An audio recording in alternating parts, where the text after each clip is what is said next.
श्रीमंदिर बाहर बिक्री खजा नुहे महाप्रसाद भावी न किणवाकू भक्तों को अपील। पुरी बड़दाण्ड बिक्री होता अपमिश्रित खजा उपरे प्रशासन छाट।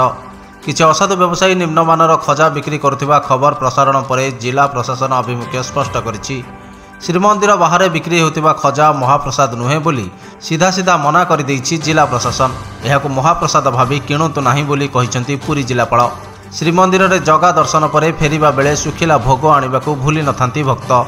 परिवार पाई हेउ कि पाख पड़ोशी श्रीक्षेत्रर 56 भोगर अंशविशेष खजा को महाप्रसाद भावे भक्त नहीं थांती।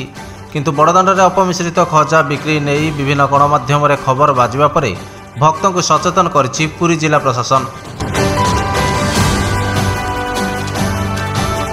उप मुख्यमंत्री का बड़ सूचना कहले एबे मिलिबनी सुभद्रा टंका। सुभद्रा योजना को नहीं आसिला बड़ खबर। सुभद्रा योजना को नहीं बड़ सूचना देले उप मुख्यमंत्री प्रभाती परिडा। सुभद्रार चतुर्थ पर्याय किस्ती नहीं उप मुख्यमंत्री मंतव्य दे कहिसेंति जे वर्तमान पई चतुर्थ पर्याय किस्ती प्रदान को स्थगित रखा जायछि। जांच प्रक्रिया चलिथिबारु चतुर्थ पर्याय स्थगित रहिछि।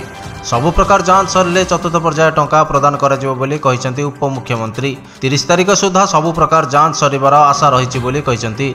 तेबे चलित मास डिसेम्बर 25 तारिख में मिलबार थिला सुभद्रा टंका। प्रथम किस्तीर चतुर्थ पर्याय सुभद्रा टंका मिलबार थिला 25 तारिख में। एने सूचना और लोक संपर्क विभाग पक्षरु मध्य सूचना दिया जायथिला। थंडारे थरहर सारा ओडिशा 10 डिग्री तले राज्यर 11 सहर। थंडारे थरहर सारा ओडिशा 10 डिग्री तले राज्यर 11टी सहर। भुवनेश्वर कटक पारादीप समेत उपकूल ओडिशा रे तापमात्रा स्वाभाविक ठारू 2 ରୁ 4 डिग्री कम रेकर्ड होईछि। दारिंगबाड़ी और फुलबाणी में 8.5 डिग्री तापमात्रा रेकर्ड करा जायछि। झारसुगुड़ा और राउरकेला सहर में सबुठु अधिक ठंडा अनुभूत होउछि। झारसुगुड़ा में 6.8 डिग्री तापमात्रा रेकर्ड होईछि। राउरकेला में 6.8 डिग्री सेल्सियस तापमात्रा रेकर्ड करा जायछि।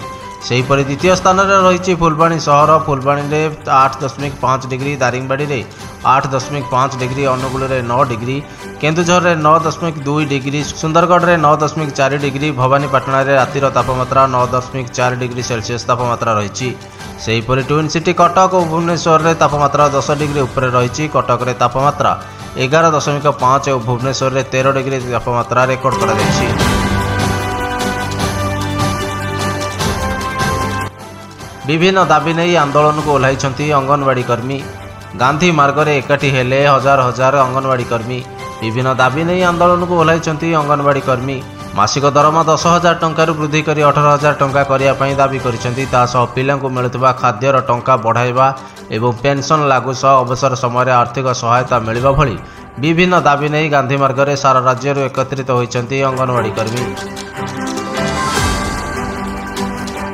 चाषी करिवे ट्रैक्टर प्रोटेस्ट 15टी स्थान में रेल लोक आंदोलन पर चेतावनी। सारा देश में चाषी करिवे ट्रैक्टर प्रोटेस्ट। संयुक्त चाषी मोर्चा एवं किसान मजदूर मोर्चा पक्षर ट्रैक्टर मार्च आंदोलन डाकरा दी। सारा देश में जिला और तहसिल स्तर में ट्रैक्टर मार्चर डाकरा देइछन्ति चाषी। एहासह 15टी स्थान में रेल रोक आंदोलन करने को चेतावनी देइछन्ति चाषी। सेपटे हरियाणार शंभु और खैनर सीमार जारी रही चाषी आंदोलन। 20 दिन धरी आमरण अनशन में बसिछन्ति चाषी।